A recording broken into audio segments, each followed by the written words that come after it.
نحمده ونصلي على رسوله الكريم أما بعد فأعوذ بالله من الشيطان الرجيم بسم الله الرحمن الرحيم وَلَقَدْ يَسَّرْنَا الْقُرْآنَ لِلذِّكْرِ فَهَلْ مِن مُّدَّكِرٍ یقیناً ہم نے قرآن مجید کو سمجھنے کے لیے بالکل آسان بنا دیا ہے، کیا کوئی ہے جو اس سے نصیحت حاصل کرے؟ اللہم صلی علی محمد وعلی آل محمد کما صلیت علی ابراہیم وعلی آل ابراہیم انکا حمید مجید۔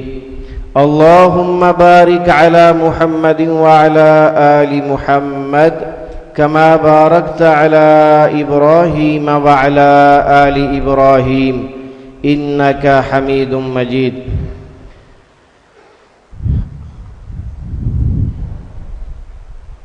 اللہ تعالیٰ کے فضل و کرم سے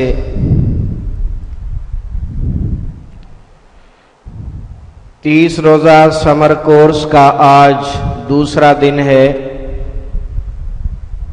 معلم القرآن کا سبق نمبر 2 ہم نے پڑھنا ہے انشاءاللہ العزیز۔ اس سے پہلے سبق نمبر 1 کا خلاصہ۔ کلمہ کی 3 اقسام ہیں، اسم، فعل اور حرف۔ اسم نام یا صفت کو کہتے ہیں۔ اس کی پہچان یہ ہے کہ ال جس لفظ کے شروع میں آ جائے وہ اسم ہوتا ہے، تنوین جس لفظ کے آخر پر 2 زبر 2 زیر 2 پیش موجود ہوں وہ بھی اسم ہوگا، گولتا الف اور لمبی تا جس لفظ کے آخر میں ہوں وہ بھی اسم ہوگا۔ فعل ایسا کلمہ جس میں کسی کام کے کرنے یا ہونے کا پتہ چلے اور زمانہ بھی پایا جائے۔ فعل کی پہچان یہ ہے کہ شروع میں یا، تا، حمزہ، نون، یا، سین، سوفا، الف سین تا اور قد شروع میں آ جائیں تو وہ لفظ فعل ہوگا۔ آخر میں تا، تی، تو اور تا ساکن اور نون مشدد جس لفظ کے آخر میں آئیں گے وہ فعل ہوگا۔ کلمہ کی تیسری قسم حرف ہے اور یہ ملانے کا کام دیتا ہے۔ ایسا کلمہ جس میں نہ اسم کی علامت ہو نہ فعل کی تو وہ حرف ہوگا۔ یہ اسموں اور فعلوں کو ملانے کا کام دیتا ہے اور اگر الگ استعمال ہو تو کوئی فائدہ نہ دے۔ اب ہم اپنے سبق کا باقاعدہ آغاز کرتے ہیں۔ معلم القرآن جو کہ ہمارا شارٹ کورس ہے، اس کا سبق نمبر 2۔ اس میں 4 علامات ہیں۔ بنیادی طور پر تو آپ ان علامات کو پڑھ چکے ہیں پہلے سیشن میں، مزید تفصیل اس کی آج دیکھتے ہیں۔ یا، تا، حمزہ، نون یہ چاروں علامتیں فعل کے شروع میں آتی ہیں۔ ان کی موجودگی میں زمانہ حال اور زمانہ مستقبل کا ترجمہ کیا جاتا ہے۔ پہلی علامت ہے یا، اس کا ترجمہ وہ کیا جاتا ہے۔ مثلا یحکم، یا کا معنی وہ، باقی لفظ ہے حکم، اور حکم جب کیا جاتا ہے کسی کو تو گویا کہ اس کام کے کرنے کا فیصلہ کیا جا چکا ہوتا ہے، اس لیے کہتے ہیں کہ میں نے حکم کر دیا، یعنی میں نے فیصلہ کر دیا۔ یحکم وہ فیصلہ کرتا ہے یا کرے گا۔ یؤمن وہ ایمان لاتا ہے یا لائے گا. یا کو ہٹا دیں تو باقی کیا بچے گا؟ امن. امن، ایمان، مؤمن ہم اردو میں بولتے اور سمجھتے ہیں. یخلق، وہ پیدا کرتا ہے یا کرے گا. یا کو ہٹا دیں تو باقی لفظ ہے خلق. خلق، خالق، مخلوق، تخلیق، مخلوقات. وہ پیدا کرتا ہے یا کرے گا. یہدی، یہ لفظ ہدایت سے نکلا. ہدایت، ہادی برحق، ہادی کائنات، یہ ہم اردو میں بولتے ہیں. تو یہدی کا کیا معنی ہوگا؟ وہ ہدایت دیتا ہے یا دے گا. ینصر، وہ مدد کرتا ہے یا کرے گا. یہ لفظ نصر سے نکلا ہے. نصر، ناصر، منصور، انصار، انصاری، انصار مدینہ، اور بھی بہت سارے الفاظ آپ کی زبان میں بولے اور سمجھے جاتے ہیں. ینصر، وہ مدد کرتا ہے یا کرے گا. یقتل، یہ لفظ قتل سے نکلا ہے. یا کو ہٹا دیں گے تو کیا بچے گا؟ قتل. اردو میں کیا بولیں گے؟ قتل. قاتل، مقتول، قتال فی سبیل اللہ. یقتل، وہ قتل کرتا ہے یا کرے گا. یقول، وہ کہتا ہے یا کہے گا. یہ لفظ قول سے نکلا ہے. اگر آپ یا کو سائیڈ پہ کریں گے تو پیچھے قول ہی بچے گا. قول، اقوال، مقولہ، اقوال زرعی، ایسے بہت سارے الفاظ اردو میں بولے جاتے ہیں. یقول، وہ کہتا ہے یا کہے گا. یسمع، وہ سنتا ہے یا سنے گا. یہ لفظ سمع سے نکلا ہے. سمع، سامع، اعلی سماعت، محفل سماع، سننے کے معنی میں. یسمع، وہ سنتا ہے یا سنے گا. یضل، وہ گمراہ کرتا ہے یا کرے گا. یہ لفظ اردو میں بولا جاتا ہے ضلالت و گمراہی. ضلالت و گمراہی. یضل، وہ گمراہ کرتا ہے یا کرے گا. اسی طرح یظلم، وہ ظلم کرتا ہے یا کرے گا. یہ لفظ ظلم سے نکلا ہے. ظلم، ظالم، مظلوم، مظالم. ظلم کی جمع مظالم. وہ ظلم کرتا ہے یا کرے گا. یا تا حمزہ نون میں سے پہلی علامت یا ہے اور اس کا معنی وہ ہے. پہلی علامت یا اور اس کا معنی وہ. دوسری علامت تا اور اس کا معنی تو، تم، آپ. یہ علامت کا اصل معنی تو ہی ہے. تم اس وقت کرتے ہیں جب اس کے لفظ کے آخر میں جمع کی کوئی علامت آ جائے.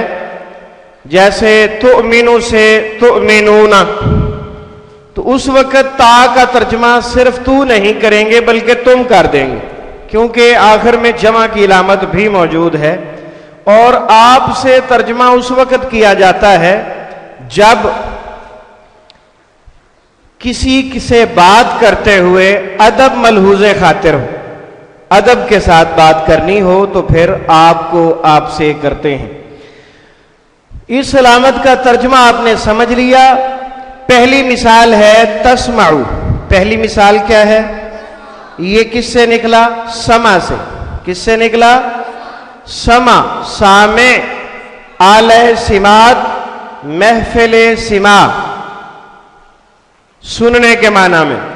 اور اگر یہی لفظ یا کے ساتھ ہو، آپ پہلے بھی پڑھ چکے ہیں یا کی مثالوں میں، یسمعو، تو ترجمہ کیا کریں گے؟ وہ سنتا ہے یا سنے گا. تعلم، تو جانتا ہے یا جانے گا. یہ لفظ علم سے نکلا ہے. علم، عالم، معلوم، تعلیم، معلومات.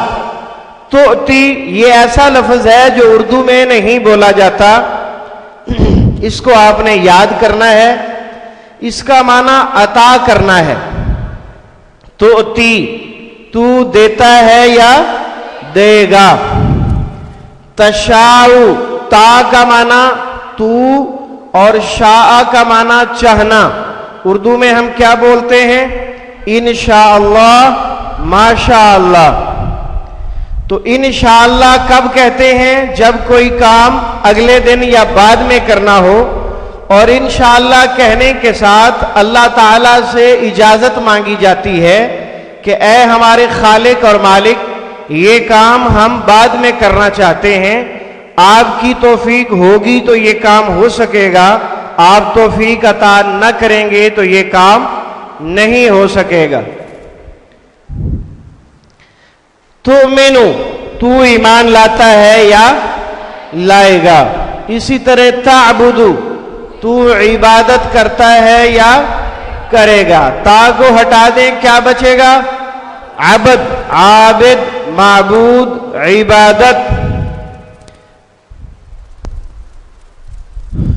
تعبدو تو عبادت کرتا ہے یا کرے گا. اور اگر یہی لفظ یعبدو ہو تو پھر ترجمہ وہ عبادت کرتا ہے یا کرے گا. ترزقو یہ تا کو ہٹا کر باقی کیا علامت بچے گی؟ رزق. اور کیا بولیں گے؟ رازق، رزاق. اور اللہ کی صفت ہے رزاقیت، رزق دینا.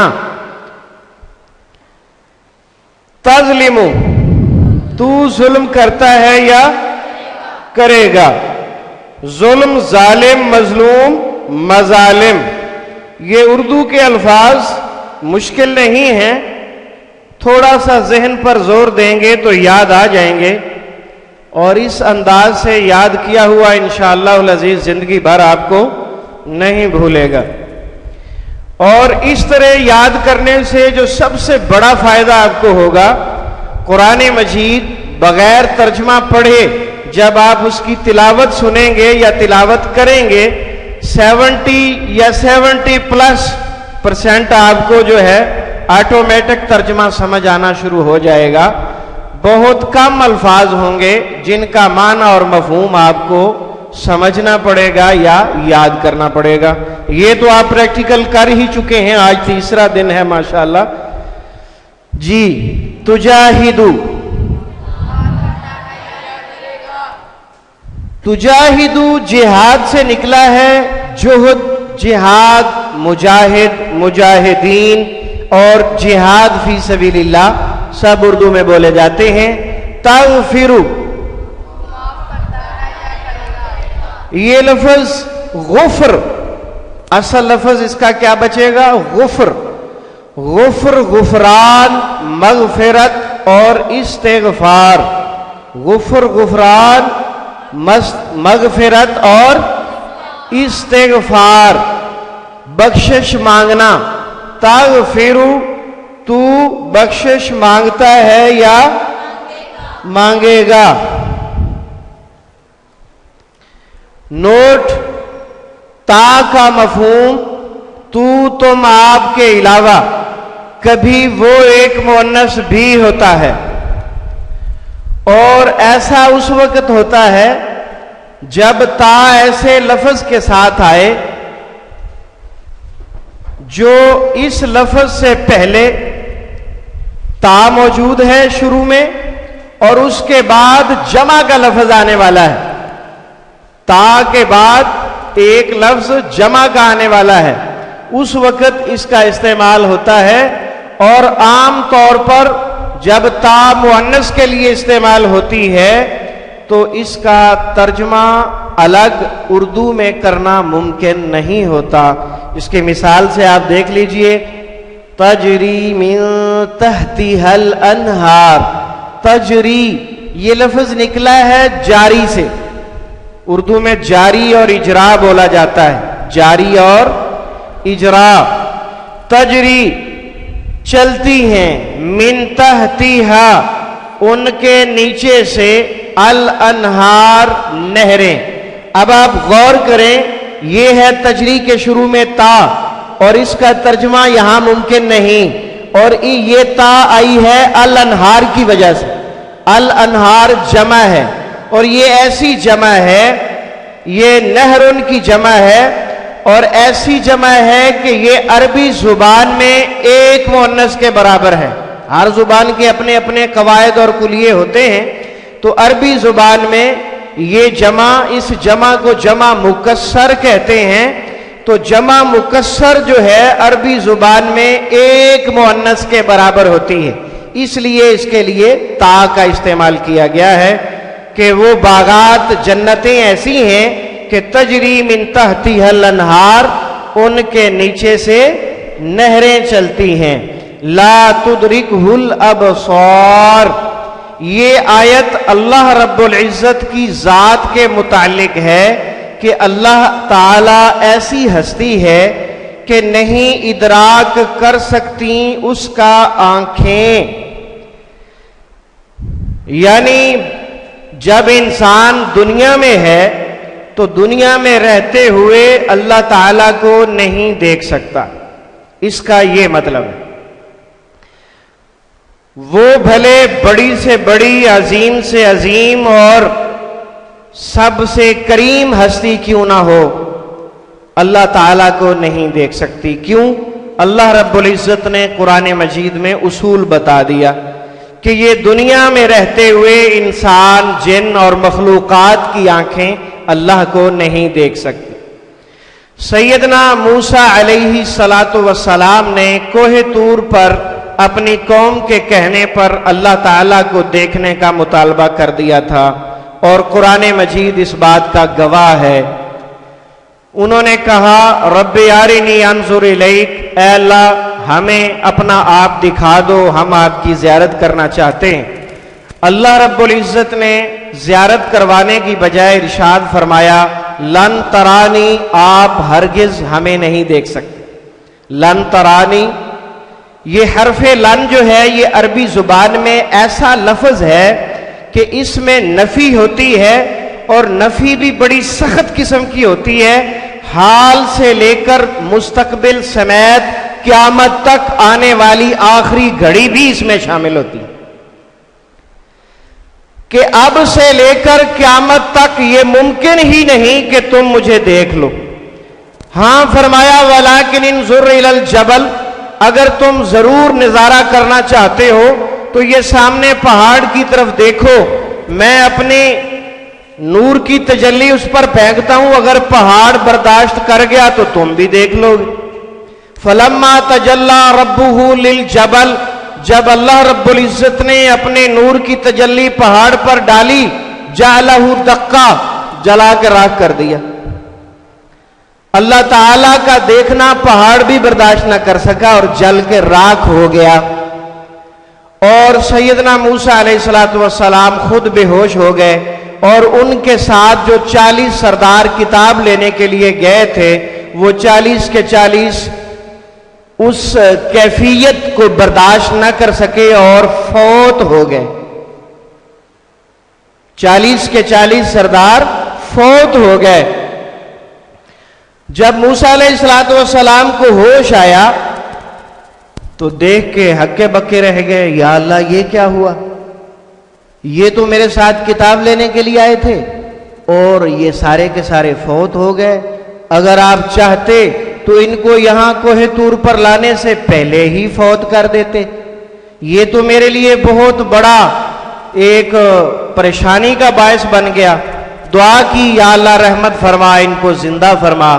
اللہ نے پھر ان 40 سرداروں کو دوبارہ زندگی عنایت کی۔ بہت سارے لوگ یہ کہتے ہیں، یہ عقیدے کی بات ہے اس لیے بڑی وضاحت سے عرض کر رہا ہوں، سمجھنے سے تعلق رکھتی ہے، دماغ کی کھڑکیاں کھول کر اس بات کو سنیں۔ جب نبی رحمت سید الانبیاء صلی اللہ علیہ وآلہ وسلم معراج پر تشریف لے گئے تو انہوں نے اللہ تعالیٰ سے ملاقات کی۔ آپ سے بہت ساری باتیں کی، بہت سارے احکام اس وقت نازل ہوئے، بہت ساری آپ نے سیر کی، آسمانوں کی بھی، جنت کی بھی، جہنم کی بھی۔ تو سوال یہ ہے کہ کیا آپ صلی اللہ علیہ وسلم نے اللہ رب العزت کی زیارت کی ہے یا نہیں؟ یہ سوال سیدہ طاہرہ صدیقہ ام المومنین عائشہ رضی اللہ تعالی عنہا سے کیا گیا۔ آپ نے جو جواب دیا وہ جواب صحیح مسلم کے اندر موجود ہے۔ آپ صلی اللہ علیہ وسلم سے سیدہ عائشہ نے خود سوال کیا، حل رأیت ربک رأیت، کیا آپ نے اپنے رب کو دیکھا ہے؟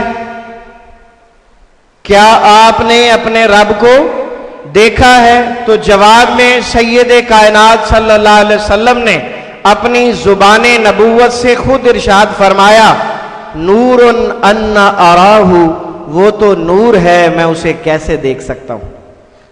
جب سید الانبیاء والمرسلین خود ارشاد فرما رہے ہیں کہ میں نے اللہ کو نہیں دیکھا، اور یہ حدیث صحیح مسلم میں موجود ہے، اور صحیح بخاری اور صحیح مسلم قرآن مجید کے بعد حدیث کی صحیح ترین کتابیں ہیں، اور قرآن کے بعد انہی دو کتابوں کا مقام ہے۔ ان میں جو بات، جو حدیث تحریر ہے وہ حق ہے، ہو بہو ایسے جیسے قرآن مجید ہے۔ تو اس مسئلے میں ہمیں زیادہ بحث نہیں کرنی چاہیے۔ ہاں یہ بات واضح ہے کہ قیامت کے دن بہت سارے لوگ ایسے ہوں گے جنہیں اللہ تعالیٰ کی زیارت ہوگی، اور پھر جب جنت میں چلے جائیں گے پھر تو سب کو زیارت ہوگی انشاءاللہ، کیونکہ جنت والی آنکھ اور اس دنیا والی آنکھ میں بہت بڑا فرق ہے۔ جنت میں انشاءاللہ اللہ رب العزت کی زیارت کریں گے، یہ بات خود رسول اکرم صلی اللہ علیہ وسلم نے فرمایا۔ صحابہ کرام نے رسول صلی اللہ علیہ وآلہ وسلم سے سوال کیا کہ یہ بتائیں، اتنی زیادہ مخلوق، پوری کائنات اللہ کی مخلوق سے بھری ہوئی ہے، تو ہم اللہ تعالیٰ کو کیسے دیکھیں گے؟ کیسے ممکن ہوگا؟ تو آپ صلی اللہ علیہ وسلم نے یہاں پر بڑی پیاری مثال دی، کہنے لگے جب 14ویں کا چاند ہو، چاند مکمل ہوتا ہے اس دن نا، فل ہوتا ہے، اور اس دن آسمان پر بادل بھی نہ ہو، رات کا ٹائم 14ویں کا چاند، آسمان پر بادل نہ ہو، تو پوری دنیا میں سے کوئی شخص ایسا ہوتا ہے جسے چاند دیکھنے میں پرابلم ہو؟ نہیں ہو سکتا، بالکل نہیں ہو سکتا۔ تو فرمایا سترون ربکم ہاکذا، جس طرح تم 14ویں کے چاند کو دیکھتے ہو اور تمہیں کوئی پریشانی لاحق نہیں ہوتی، قیامت کے بعد جنت کے اندر اپنے رب کریم کی اسی طرح تم زیارت کیا کرو۔ ہاں ایک بات اور بڑی قابل ذکر ہے کہ وہاں زیارت تو روز ہوگی لیکن سب کو نہیں ہوگی۔ اگر چاہتے ہو اپنے رب کریم کی روزانہ زیارت کرو تو پھر اللہ کی کلام اور اس کے احکامات پر زیادہ سے زیادہ عمل کیا کرو، سنت رسول پر زیادہ سے زیادہ عمل کیا کرو۔ جس شخص میں جتنا زیادہ تقوی ہوگا اتنا زیادہ وہ اللہ رب العزت کی بار بار زیارت کرے گا۔ کسی کو روزانہ ہوگی، کسی کو 3 دن کے بعد، کسی کو 1 ہفتے کے بعد، کسی کو 1 مہینے کے بعد، کسی کو 6 مہینے کے بعد، کسی کو سال میں بھی 1 مرتبہ۔ تو یہ جس کے جتنے اعمال ہوں گے، جتنا اس کا جنت میں درجہ بلند ہوگا، اتنی جلدی اسے اللہ کی زیارت ہوگی۔ تو یہ ایک اہم معاملہ تھا، اس مسئلے کو مسئلے کی حد تک رکھا جائے اور اس پر مزید بحث نہ کی جائے۔ لا تدرکہ الابصار، اللہ رب العزت کو آنکھیں نہیں دیکھ سکتی۔ اگلے الفاظ ہیں وَهُوَ يُدْرِكُ الْأَبْصَارَ، اور اللہ رب العزت جس کو چاہتا ہے دیکھتا ہے۔ وَاتَّقُوا يَوْمًا لَا تَجْزِي نَفْسٌ عَن نَفْسٍ شَيْئًا، وَاتَّقُوا تقویٰ سے نکلا، تم سب ڈر جاؤ، یومن اس دن سے، لا تجزی نہیں کام آئے گی، نفسن کوئی جان، عن نفسن کسی جان کے شیئن کچھ بھی. جب اللہ رب العزت نے یہ ارشاد فرما دیا کہ قیامت کا دن ایسا دن ہے کہ کوئی کسی کے کام نہیں آئے گا، تو وہ جانے یا علی کے نعرے لگانے والے پھر کہاں جائیں گے؟ آپ کو پتا ہے، شاید سب کو پتا نہ ہو، میں بتائے دیتا ہوں. ہمارے ہاں مسلمانوں میں شیطان نے ایک جال پھیلایا ہوا ہے. شیطان یہ کہتا ہے کہ جتنے مرضی گناہ کرو، کوئی مسئلہ نہیں ہے، کوئی پرابلم نہیں ہے نا سیدنا علی رضی اللہ تعالیٰ عنہ، وہ تمہیں بخشوا لیں گے. اس لیے کہتے ہیں جانے یا علی. یہ پنجابی کا جملہ ہے، اور یہ گاڑیوں کے پیچھے، رکشوں کے پیچھے، کاروں کے پیچھے ہاں جی لکھا ہوتا ہے جانے یا علی. اسی طرح ایک اور بھی لکھا ہوتا ہے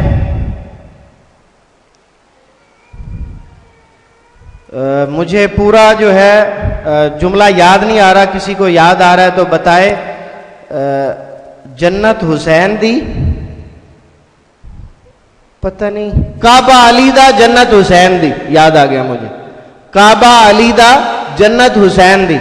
مطلب انہوں نے سارے دین کو سمیٹ کر ان دو شخصیات کی جھولی میں ڈال دیا ہے، باقی سارے چھٹی کریں. یہی ثابت ہوا نا. یہ دیکھ لیں قرآن مجید آپ کے سامنے ہے. یہ جو نفسن کا لفظ ہے اور نفسن کے آخر میں تنوین موجود ہے، اور آپ اچھی طرح جانتے ہیں کہ تنوین اسم کے اندر عام ہونے کا مفہوم پیدا کرتی ہے، تو اس کا ترجمہ ہوگا کوئی جان، یعنی بابا جی آدم علیہ السلام سے لے کر قیامت تک آنے والے تمام انسان ان لفظ نفسن کے اندر شریک ہیں. کوئی جان کسی جان کے شیئن الگ سے پھر تاکید دی، کچھ بھی کام نہیں آ سکتا. اور پھر اس کے علاوہ اللہ رب العزت نے قرآن مجید کے ایک اور مقام پر باقاعدہ قانون بیان فرمایا ہے. اللہ رب العزت ارشاد فرماتے ہیں لیس للانسان الا ما سعی، انسان کو جزا اور سزا اس کے اعمال کی بنیاد پر ملے گی. جو کما کے لاؤ گے، جو تم خود کر کے آؤ گے، اس کا بدلہ تمہیں ملے گا. ایسا نہیں ہو سکتا گناہ تم کرو سزا کسی اور کو ملے. لا تزر وازرۃ وزر اخری، کوئی کسی کا بوجھ نہیں اٹھائے گا، ہر ایک کو اپنے کیے کی سزا خود بھگتنا پڑے گی. حل تستوی الظلمات والنور، تستوی کے شروع میں جو تا ہے اس کا اشارہ ظلمات کی طرف لائن لگا کر واضح کیا گیا ہے. الظلمات جمع ہے ظلمتن کی، اور ظلمتن اندھیرے کو کہتے ہیں. ظلمتن بحر ظلمات میں دوڑا دیے گھوڑے ہم نے، دشت و دشت جبل بھی نہ چھوڑے ہم نے، دشت و دشت دریا بھی نہ چھوڑے ہم نے. کیسے ہے یہ شعر؟ ہاں، صحرا بھی نہ چھوڑے ہم نے، دشت و دشت صحرا بھی نہ چھوڑے ہم نے، دوڑا دیے بحر ظلمات میں گھوڑے ہم نے. بحر ظلمات میں دوڑا دیے گھوڑے ہم نے. جزاک اللہ جی. تیسری علامت تک ہم پہنچ چکے ہیں اور وقت بھی ہمارا کافی بیت چکا ہے. آپ ذرا جلدی جلدی میرا ساتھ دیجئے. ہاں جی، یہ علامت واحد اور مذکر دونوں کے لیے، مذکر اور مؤنث دونوں کے لیے استعمال ہوتی ہے. اقولو، میں کہتا ہوں یا کہوں گا، یہ لفظ قول سے نکلا ہے. اعلمو، اعبدو، اعوذو. یہ اردو میں بولا جاتا ہے تعویذ.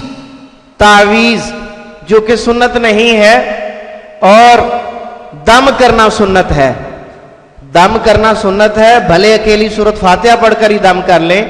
آپ صلی اللہ علیہ وسلم ہمیشہ ہر نماز کے بعد آخری 3 سورتیں، قل هو اللہ احد، قل اعوذ برب الفلق، قل اعوذ برب الناس اور آیت الکرسی، یہ 4 چیزیں پڑھ کر آپ صلی اللہ علیہ وسلم ہر نماز کے بعد اپنے آپ کو، اپنے گھر والوں کو اور تمام کائنات کے لوگوں کو دم کیا کرتے تھے. یہ سنت ہے اور اس عمل کی ضمانت جنت ہے. اسمعوا، اغفروا، اخلقوا، اجیبوا. جواب وہی بندہ دیتا ہے جو کسی کی بات کو قبول کرتا ہے. اجیبو، میں قبول کرتا ہوں. اخلقو، میں بناتا ہوں. اجیبو، میں بناتا ہوں. اخلقو، میں بناتا ہوں. اجیبو، میں بناتا ہوں. اخلقو، اجیبو. جواب وہی بندہ دیتا ہے جو کسی کی بات کو قبول کرتا ہے.